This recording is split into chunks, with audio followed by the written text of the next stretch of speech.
Veamos entonces cómo utilizar la tabla de datos del complemento gestionar información. Abriremos entonces el complemento, vamos a continuar trabajando con las categorías modeladas y para la clasificación de la información vamos a dejar de igual manera como primer nivel el parámetro nivel de elemento y como segundo nivel el parámetro código de elementos. Ahora entonces, cuando vamos a trabajar con la tabla de datos, vamos a tener que trabajar con los parámetros en común que se han recuperado para todas las categorías chequeadas. Entonces vamos a tener que trasladar qué información queremos mostrar dentro de la tabla de datos, así que vamos a ir escogiendo los parámetros. Antes de esto entonces, cuando nosotros no carguemos ningún parámetro como lo tenemos actualmente, lo que va a pasar es que por defecto en la tabla de datos se va a generar la columna ID, para que de esta manera podamos recorrer la información también cuando estemos utilizando únicamente el complemento para poder hacer un análisis visual utilizando la generación de filtros como lo hemos visto en un video anterior. Para esto entonces vamos a dirigirnos ahora nuevamente a datos para recordar un poco qué es lo que estábamos recuperando. Vamos a expandir entonces, como vemos tenemos la clasificación de la información, el árbol de clasificación, el listado general y dentro de la tabla de datos tenemos la columna ID, ¿de acuerdo? Esto como dije porque aún no hemos cargado ningún parámetro del cual posiblemente queramos recuperar la información. Vamos a regresar entonces nuevamente a la pestaña configuración y ahora sí vamos a comenzar a trasladar los parámetros. En este caso voy a trasladar el parámetro de categoría, voy a buscar también el nombre de familia y tipo, borramos esto, vamos a cargar código de elemento y nivel de elemento. Vamos a dirigirnos a datos nuevamente, expandimos esto y vemos que ahora estamos recuperando toda esa información.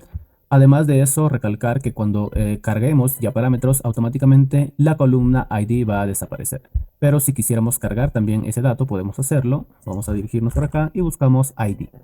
Seleccionamos dónde queremos que se cargue o se traslade ese parámetro, hacemos doble clic y con eso se está trasladando el parámetro. Subimos entonces, colocamos en la parte inicial, regresamos a datos y como podemos observar también ya se está cargando ese dato. Bien, una vez que nosotros hagamos esto, por defecto la información que se traslada en la tabla de datos es toda la información que se puede encontrar clasificada dentro de modelo. Vamos a desplegar entonces esto. Si yo paso a nivel 1, automáticamente la tabla de datos se actualiza mostrando únicamente la información de los elementos que pertenecen a la clasificación de nivel 1, ¿de acuerdo? Entonces en la parte inferior también podemos observar que tenemos un conteo total de elementos, elementos visibles y elementos seleccionados. Los elementos visibles son aquellos que se están mostrando actualmente dentro de la tabla de datos. Se agregó entonces esto porque dentro de la tabla de datos vamos a poder generar filtrados y de esa manera pues buscar la información de manera más detallada sin perder la cantidad total de elementos que se estaba mostrando inicialmente en la tabla de datos, ¿no? Entonces, cuando hagamos el filtrado, automáticamente la cantidad total de elementos se va a mantener y la cantidad de elementos visibles en la tabla se va a modificar. Ya vamos a ver eso en unos momentos, así que por el momento vamos a ver qué opciones tenemos en los títulos de cada columna.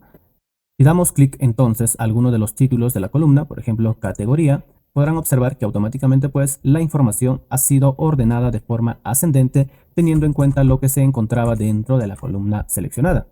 Ahora entonces si hago un nuevo clic, la información también se va a ordenar de forma descendente. Inicialmente estaba de forma ascendente y ahora está de forma descendente. Esto también vamos a poder notarlo con el pequeño triángulo que tiene en la parte superior, la cual pues actualmente está mostrando de esta manera, indicando que se está organizando de forma descendente. Cuando el triángulo esté de esta manera, estará indicando que se está organizando de forma ascendente. Damos nuevamente el clic y pueden observar que el triángulo se ha modificado y la información también. Esto entonces no únicamente se puede hacer en base a una columna. Si presionamos Shift y hacemos clic a otra cabecera, a otro título, automáticamente la información primero ordenará en base a la columna inicial seleccionada y seguido de eso a la siguiente columna. Entonces de esta manera podemos ir organizando mejor también la información que tenemos dentro de nuestra tabla de datos para poder inspeccionarla mejor. Esto entonces no únicamente funciona con uno o dos títulos, sino que podemos utilizar la cantidad de títulos que deseemos para poder organizar la información. Otra cosa entonces que podemos encontrar en la cabecera o títulos de cada columna es la opción de generar filtros. Vamos a darle clic entonces por aquí y podrán observar que ahora me está mostrando cada uno de los valores distintos con su cantidad total de elementos dentro de la columna. Además de eso, si vamos retirando los checks, podrán observar que se van generando los filtros y la información se va clasificando mejor. ¿De acuerdo? Entonces, ahora sí podemos observar también que inicialmente pues tenemos un total de 48 elementos y los elementos visibles ahora me dice que son únicamente 10, lo cual pues podemos constatar en el contador de la tabla de datos. De igual manera, si vamos realizando la selección, automáticamente el dato de elementos seleccionados se va modificando, ¿de acuerdo? Otra de las funcionalidades que tiene la tabla de datos es que podemos mover cualquiera de las columnas, podemos ubicarlas en la posición que deseemos para que de esta manera podamos inspeccionar un poco mejor la información basándonos pues en datos relevantes de otros parámetros. Ahora entonces también tenemos otra funcionalidad de filtrado en la parte superior donde vamos a poder hacer búsquedas de datos exactos. Para esto entonces vamos a retirar los filtros que hemos realizado por aquí. Vamos a regresar la columna a su lugar inicial y vamos a hacer una búsqueda. Por ejemplo, vamos a buscar la palabra muros. Automáticamente lo que hace es buscar esta palabra en todas las celdas de la tabla de información y únicamente pues nos va a mostrar las filas que tienen este dato dentro de alguna de sus celdas. Esto entonces también nos puede ayudar a localizar información exacta, podemos buscar elementos de acuerdo a su ID y de esta manera puedes revisar de manera detallada la información de algún elemento en específico.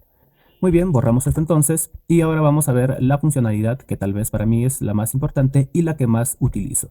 Y es que ahora en la tabla de datos vamos a poder realizar la modificación de la información directamente y trasladarla hacia Revit. Esto entonces vamos a hacerlo de la siguiente manera. En este caso vamos a ordenar en base al código de elemento para poder colocar en la parte superior los elementos que no tienen datos, ¿no? En este parámetro. Entonces, si yo selecciono alguna de las celdas, podrán observar que la celda seleccionada tiene un color un poco más oscuro y el resto de celdas de esa fila tiene un color un poco más tenue, ¿no? Esto para poder saber qué celdas está seleccionando y cuál de estas vamos a poder editar. Vamos a darle doble clic entonces y con esto automáticamente se activa la edición de la celda. Vamos a colocarle entonces por acá dato nuevo y con esto ya tenemos actualizada la información. Ahora entonces, esta información que se está actualizando únicamente la tenemos por el momento dentro de la tabla de datos. Esta información aún no se ha trasladado al parámetro dentro de Revit, como podrán observarlo por aquí. Esto se desarrolla de esta manera con la intención de tener un mejor rendimiento respecto a lo que vamos realizando, ya que pues cuando estemos haciendo modificaciones de parámetros no únicamente vamos a trabajar con un dato, sino que generalmente se va a trabajar con grandes cantidades de datos. Además de eso, al mantenerlo únicamente por el momento dentro de la tabla de datos, vamos a poder darle, por ejemplo, control Z y de esa manera pues corregir un posible error que hayamos cometido al momento de agregar el dato. De igual manera, si presiono control shift Z, automáticamente pues regresamos el dato que se había borrado, ¿de acuerdo? Lo tenemos entonces por aquí. Y una vez hecho esto, si nosotros presionamos a actualizar, lo que va a pasar es que nos va a indicar cuántos elementos se han modificado y en qué parámetro. Damos a aceptar, vamos a seleccionar nuevamente el elemento y ahora veremos que ese dato ya se ha trasladado hacia el modelo Revit.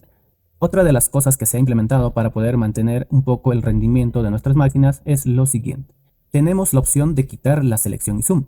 Por el momento hemos estado viendo que cuando nosotros hacemos alguna selección o selección múltiple dentro de la tabla de datos, automáticamente pues selecciona los elementos dentro del modelo Revit y ajusta la vista hacia ese elemento. Entonces, en algunos casos, cuando estemos trabajando con grandes cantidades de elementos, esto se puede volver algo tedioso, ya que por defecto Revit, al momento de nosotros hacer selección de elementos en cantidad, demora un poco en aceptar esa selección. Actualmente, pues, esto se está haciendo rápido porque únicamente tenemos 539 elementos, pero en general, cuando estemos trabajando con más de 1000, 2000 elementos, esto demora un poco. Entonces, para evitar eso, nosotros lo que hacemos es quitar este check y ahora cuando hagamos alguna selección, podrán ver que el modelo y la vista no se ven afectadas. Únicamente estamos trabajando con la tabla de datos. Cuando tengamos el check desactivado, entonces tampoco va a funcionar la selección que se tenía por acá en el listado, pero nos va a permitir trabajar con grandes cantidades de datos. Vamos a regresar entonces a modelo, por aquí. Vamos a nuevamente ordenar en base al parámetro código de elemento y lo que vamos a hacer es lo siguiente. Seleccionamos la celda superior, presionamos Shift, vamos a desplazarnos primero hacia la parte inferior hasta encontrar alguna celda vacía. Presionamos Shift ahora, doble clic. Y con esto ya activamos la edición que va a afectar a todas las celdas seleccionadas. Por ejemplo, vamos a darle que este va a tener un dato vacío. Presionamos Enter y automáticamente pues ese dato se ha asignado a todas las celdas vacías que se habían seleccionado. Hecho esto entonces vamos a darle actualizar y lo que debería pasar es que se actualice toda la información hacia el modelo. Podemos ver que nos indica que se ha modificado 244 elementos para el parámetro código de elemento. Vamos a darle a aceptar entonces y ahora si ordenamos en base al parámetro código de elemento, seleccionamos alguno de estos elementos, vamos a activar nuevamente esto para poder hacer ese análisis. Vamos a ver que efectivamente pues dentro del parámetro se ha actualizado la información. Entonces vemos que de esta manera podemos actualizar la información de manera rápida, teniendo claro qué elemento está siendo modificado, ya que pues actualmente podemos seleccionar, revisar el elemento directamente en el modelo Revit. Además de eso, si presionamos Control, podemos cambiar el tamaño de los datos mostrados dentro de la tabla de información, ¿de acuerdo? Vamos a presionar nuevamente Enter, vamos a agrandar esto un poco y vamos a ver otra de las funcionalidades que tiene esta tabla. Actualmente pues vemos que tenemos un pequeño botón por acá, el cual pues nos va a ayudar a actualizar la información que tenemos en Revit. Esto también se está manteniendo de esta manera para mejorar el rendimiento de nuestras máquinas. ¿Qué quiere decir esto? Si yo hago alguna modificación, por ejemplo vamos a seleccionar estos tipos, por aquí también, y a estos vamos a modificarles un dato directamente en el modelo Revit. Vamos a trabajar nuevamente con el parámetro código de elemento y vamos a colocarle dato nuevo, ¿de acuerdo? Vamos a dar Enter y con esto pues estamos modificando la información en el modelo Revit. Pero esa información por el momento no está actualizada dentro de la tabla de datos. Si nosotros nos fijamos por acá, estaremos observando que no tenemos, me parece que estamos trabajando con código de elemento correcto. Vamos a darle clic y vamos a buscar lo que hemos agregado en el modelo Revit. Entonces, únicamente pues nos dice que tenemos dato nuevo para un elemento, lo cual es incorrecto porque actualmente he modificado más de un elemento dentro del modelo Revit. Si queremos entonces que la información se actualice, simplemente vamos a darle clic por aquí, esperamos a que cargue y con esto ya se ha actualizado la información. Vamos a darle clic entonces por acá y vamos a ver que para dato nuevo, para este valor, a ver por aquí, vemos que ahora tenemos 25 elementos modificados, ¿de acuerdo? Entonces, de esa manera, utilizando la opción de actualizar que tenemos por aquí, vamos a traer la información de Revit hacia la tabla de datos del complemento gestionar información y de esa manera pues mantener el flujo y la información actualizada en todo momento. Como pueden ver también, la actualización de estos datos, el traslado de la información nueva también es bastante rápido, por lo que no vamos a demorar demasiado. Si nosotros hacemos el cambio de información, pueden ver que es inmediato, ahora ya no demora en cargar. En una versión anterior esto demoraba un poco, pero se han solucionado esos problemas y ahora el cambio de información es muy rápido. Otra cosa que se me estaba pasando es que actualmente ahora en los títulos de cada columna, cuando estemos trabajando con parámetros numéricos, vamos a recuperar la suma del total mostrado dentro de la tabla de datos, tal como lo estamos viendo por acá con el parámetro ID. Entonces, para comprobar esto, vamos a dirigirnos nuevamente por aquí y lo que vamos a hacer es llamar a un parámetro numérico como el volumen. Vamos a trasladar entonces ese parámetro, vamos a regresar a datos y vamos a seleccionar inicialmente a modelo. Podemos observar entonces que ahora nos está mostrando el total, que nos dice que tenemos 382.8605 metros cúbicos de concreto en total en todo el modelo. Si vamos haciendo el cambio entonces, por ejemplo, a nivel 1, automáticamente ese dato se va a actualizar y ahora nos dice que únicamente para el nivel 1 tenemos 38.1473 metros cúbicos de concreto. De esta manera entonces también podemos revisar ese tipo de datos cuando necesitemos el total de valores numéricos mostrados dentro de la tabla de datos, ¿de acuerdo? Esto no únicamente funciona para el volumen, sino que funciona para todos los parámetros que son de tipo numérico. Bien, entonces hemos visto las bondades que tenemos al momento de trabajar directamente con la tabla de datos dentro del complemento gestionar información. En un video posterior estaremos viendo cómo aprovechar también esta tabla de datos y la información que vamos organizando al exportar esto directamente hacia una hoja Excel y también pues importar esa información que se puede modificar directamente desde Excel.